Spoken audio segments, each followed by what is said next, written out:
السلام عليكم ورحمة الله وبركاته. بني سلام يا دمانتي مركز تكتشفتان دافع الدنيا وحان سيجار وسلام يا بعض عنصر تيم معلمين تا شغالها يا أرضيدا يسيدو كل واردين تود وحان رجينا يا إن عافمال قبطان وأدوال قبطان وأدبراني يبش مشاكل شرتان waxaan sidoo kale rajeynayaa ardayda inay casharadii si fiican ugu socdaan oo idinka iyo macallimiinta si fiican isula haysataan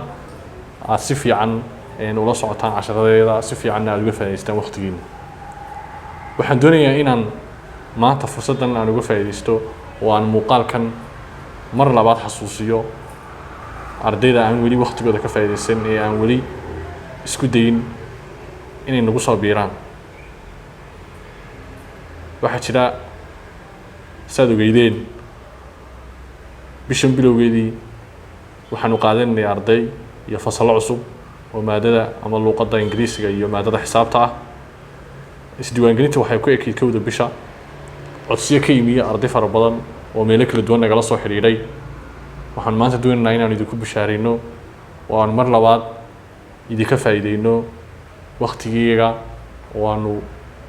fasalladii iyo isdiiwaangelinta mar labaad dib idinku furno muddada aanu kordhinay isdiiwaangelinta waxay ku siman tahay ilaa 6 cisho waxay ku egtahay 10 bishan October waxaan sidoo kale aan dib idinku furnay labadii fasal ee maadada luqadda ingiriisiga iyo maadada xisaabta ahaa ee aan hore u shaacinay baan mar labaad isku dayi doonaa inaan idinka faa'iideyno ardayda mar walba jecel inay waqtigooda ka faa'iideystaan ee ay wax bartaan aqoon ay kororsadaan laakiin ay dantu saamix weyday amaba waqtigu saamix waayay oo waqtigu aad ugu koobnaa inay isu diiwaangeliyaan oo ay ku soo biiraan fasalladeeda waxaan idinku dhiirigelinayaa oo idinku boorinayaa oo idinku talinayaa is diiwaangelisaan aad waqtigiina ka faa'iideysataan oo aad ku soo dhiirsataan inaad nagu soo biirtaan oo aad nala eegtaan casharada iyo aqoonta iyo waxbarashada aadka u casriga ah ee aadka aan looga shaqeeyay ee loogu talagalay arday kasta isagoo gurigiisa jooga ama qof kasta isagoo goobtiisa shaqada jooga uu ka faa'iideysto uu helayo resources uu helayo caawimo uu helayo mar walba taakulin joogta markaas waxaad isku daydaa inaad ka faa'iideysato oo aad isku daydaa inaad nagala soo xiriidho baraha kala duwan aan ku leenahay baraha bulshada haddii noqoto Facebooka page-kayga aan ku leenahay Facebooka haddii noqoto WhatsApp-ka iyo Telegram-ka waxaad sidoo kale si toos ah nooga soo wici kartaa nambarada shaashadayda ka muuqda oo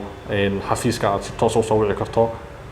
mar walbana aanu diyaar ku nahay shaqaaluhu ay diyaar ku yihiin inay ku caawiyaan wixii faahfaahin aad u baahan tahay in lagu siiyo kusoo dhawaada ayaanu leenahay waqtigiina ka faa'iideysta hore isu diiwaangeliya. Wassalaamu calaykum waraxmatullaahi wabarakaatuh.